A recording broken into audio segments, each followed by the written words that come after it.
Okay, so reading from Appendix 12 from The Unknown Reality by Jane Roberts, a Seth book, Volume 2. Okay, so Rob has inserted a Seth quote from the 44th session, April 15th, 1964. Seth states, I have said that the mind cannot be detected by your instruments at present. The mind does not take up space, and yet the mind is the value that gives power to the brain.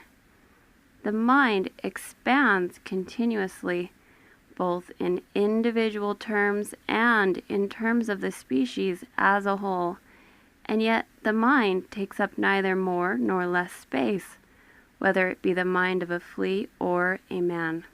I have also said that basically the universe has no more to do with space in your terms than does the dream world. Your idea of space is some completely erroneous conception of an emptiness to be filled. Things, planets, stars, nebula, come into being in this physical camouflage universe of yours, according to your latest theories. And this universe expands, pushed so that its sides bulge. So to speak, the outer galaxies literally bursting into nowhere.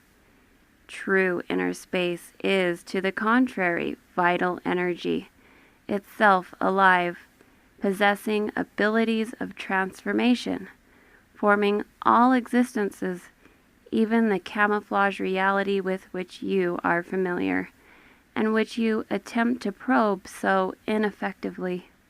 This basic universe of which I speak expands constantly in terms of intensity and quality and value, in a way that has nothing to do with your idea of space. The basic universe beneath all camouflage does not have an existence in space at all as you envision it. Space is a camouflage. This tinge of time is an attribute of the physical camouflage form only. And even then, the relationship between time and ideas and time and dreams is a nebulous one.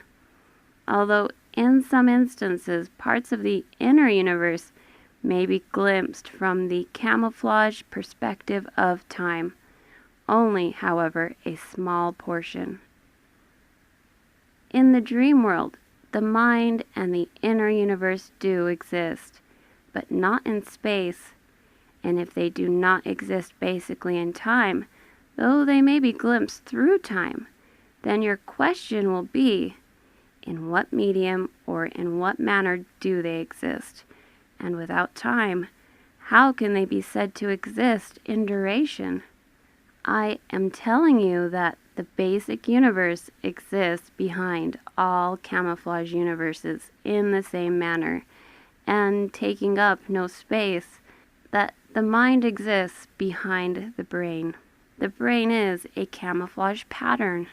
It takes up space. It exists in time, but the mind takes up no space and does not have its basic existence in time. Your camouflage universe, on the other hand, takes up space and exists in time. Nevertheless, the dream world, the mind, and the basic inner universe do exist in what we will call the value climate of psychological reality. This is the medium. This takes the place of what you call space. It is a quality which makes all existences and consciousness possible.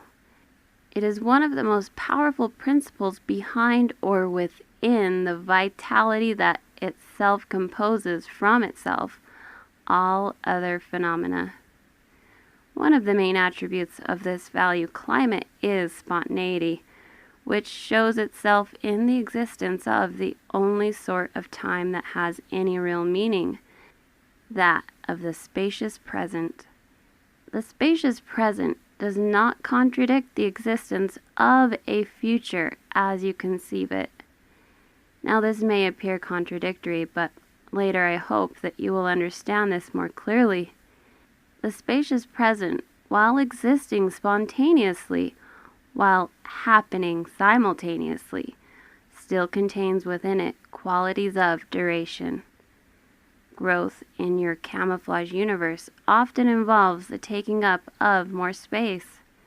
Actually, in our inner universe, growth exists in terms of the value or quality expansion of which I've spoken, and does not, I repeat, does not imply any sort of space expansion, nor does it imply, as growth does in your camouflage universe, a sort of projection into time.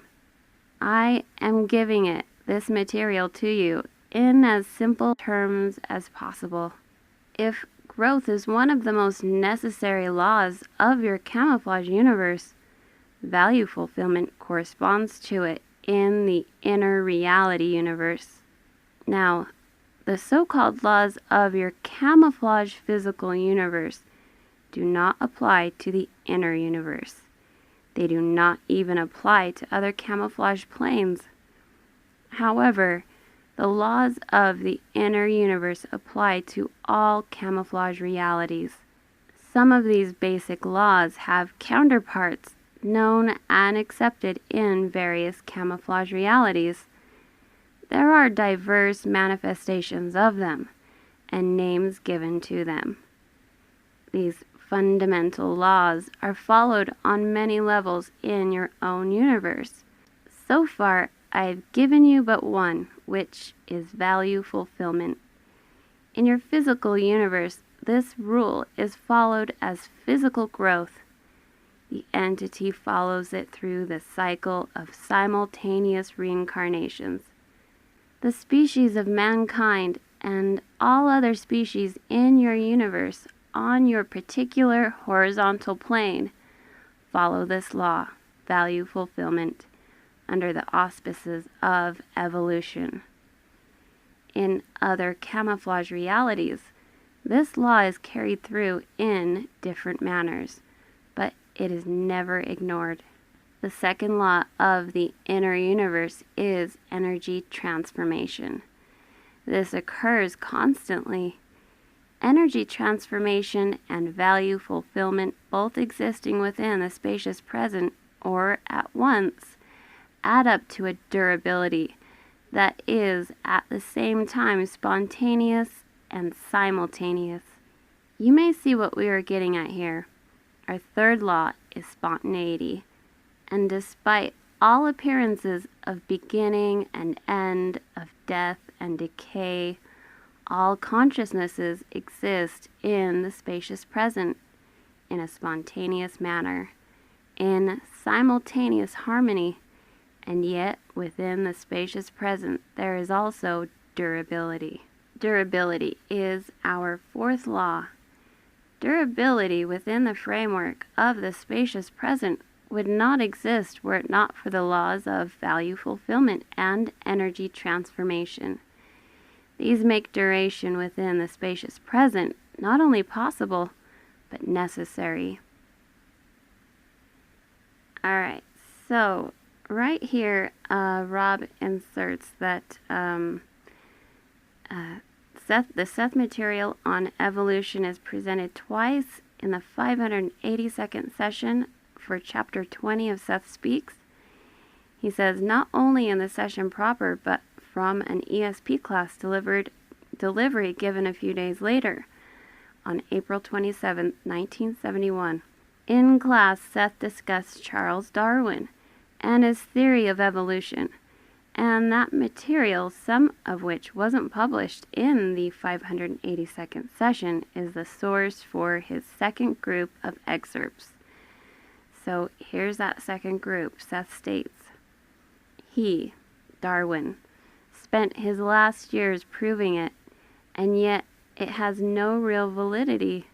It has a validity within very limited perspectives only, for consciousness does indeed evolve form. Form does not evolve consciousness. It is according to when you came into the picture and what you choose to observe. Consciousness did not come from atoms and molecules scattered by chance through the universe.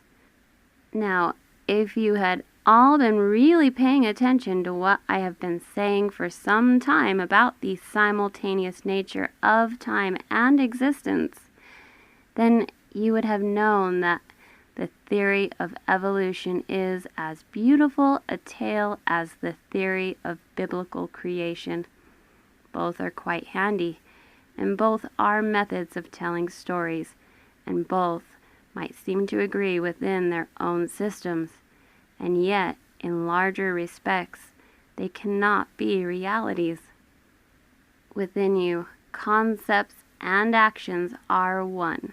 You recognize this, but your mental lives are often built around concepts that, until recently, have been considered very modern and very quote-unquote in, such as the idea of evolution. In actuality, life bursts apart in all directions as consciousness does. There is no one steady stream of progress.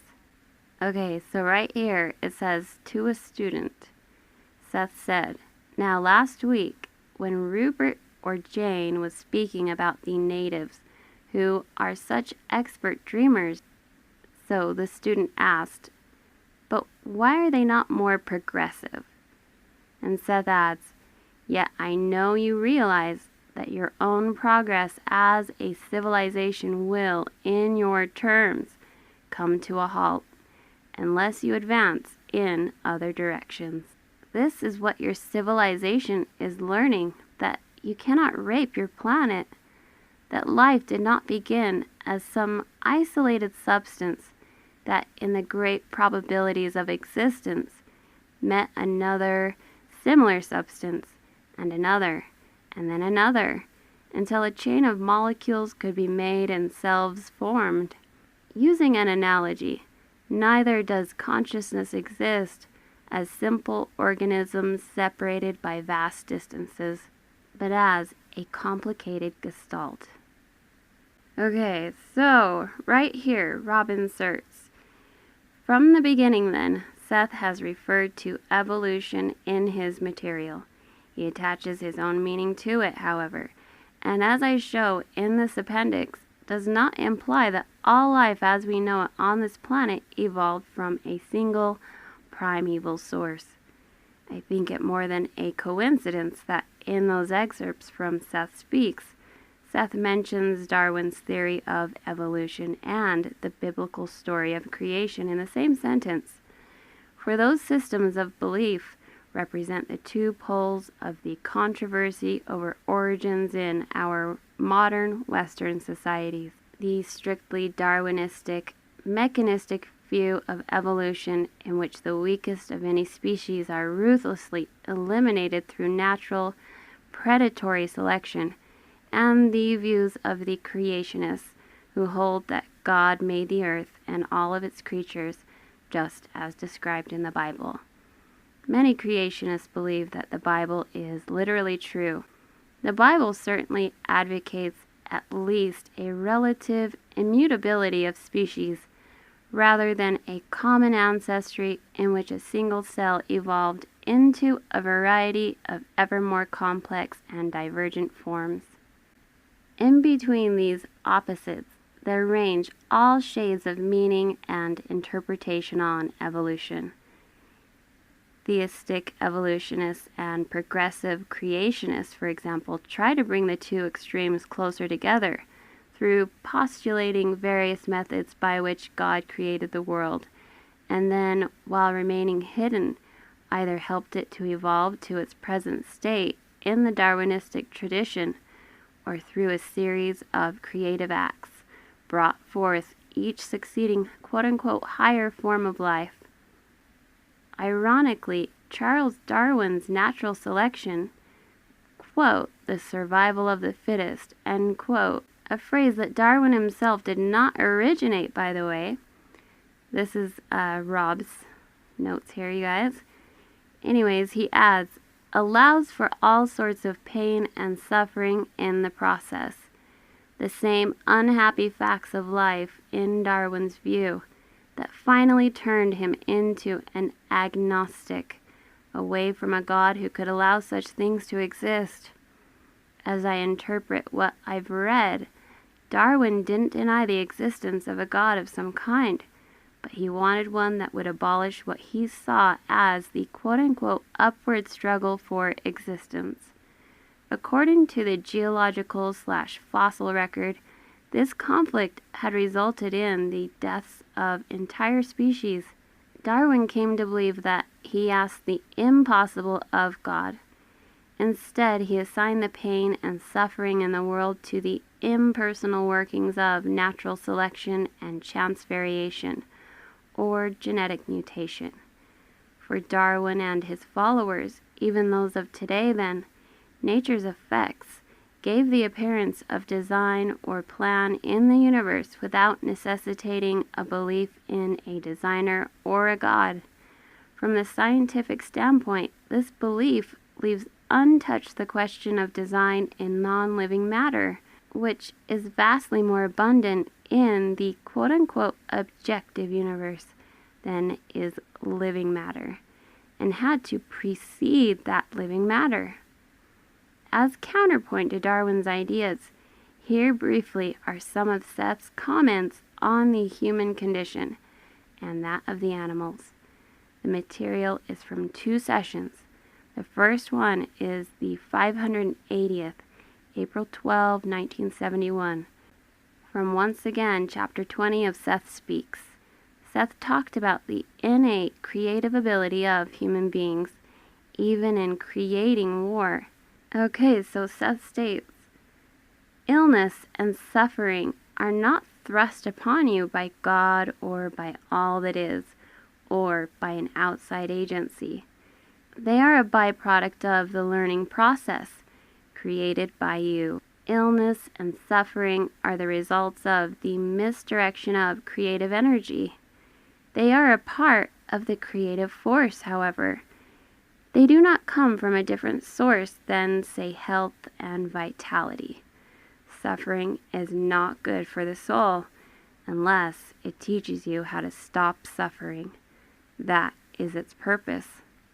I have mentioned before that everyone within your system is learning to handle this creative energy, and since you are still in the process of doing so, you will often misdirect it. The resulting snarl in activities automatically brings you back to inner questions. Okay, and then Rob says that this next session is from the 634th session, January 22, 1973, Chapter 8 of The Nature of Personal Reality. Rob says that Seth discussed the repression of natural aggression and mentioned the sense of guilt that arose in early man with the birth of compassion. Okay, so Seth states,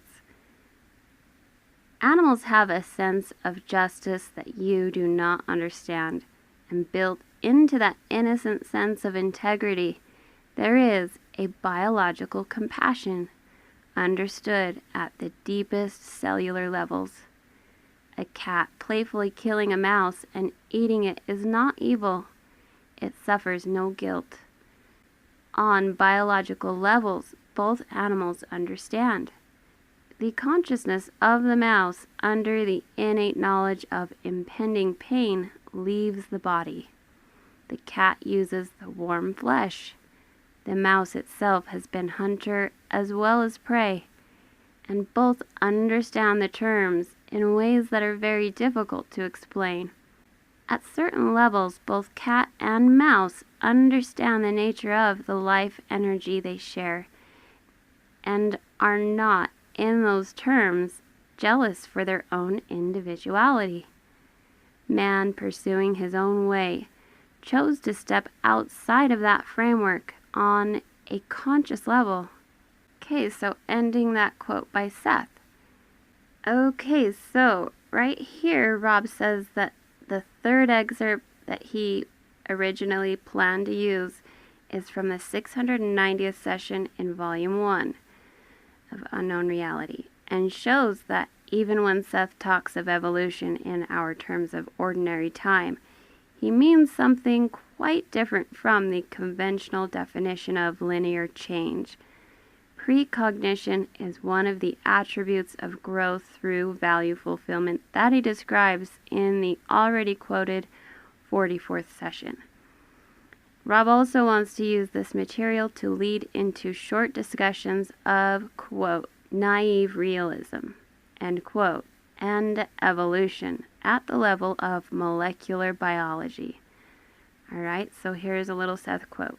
He states, "I have said that evolution does not exist as you think of it in any kind of one-line ape-to-man sequence.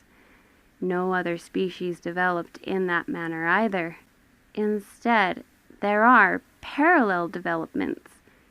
Your time perception shows you but one slice of the whole cake, for instance. In thinking in terms of consecutive time, however, evolution does not march from the past into the future. Instead, precognitively, the species is aware of those changes it wants to make, and from the quote-unquote future, it alters the quote-unquote present state of the chromosomes and genes to bring about in the probable future the specific changes it desires. Both above and below your usual conscious focus, then, time is experienced in an entirely different fashion and is constantly manipulated as physically you manipulate matter." End quote by Seth. Okay, so skipping a bunch of stuff, notes by Rob, but going into a Seth quote here from a key passage that Rob says, a key passage in the 23rd session, February 5, 1964.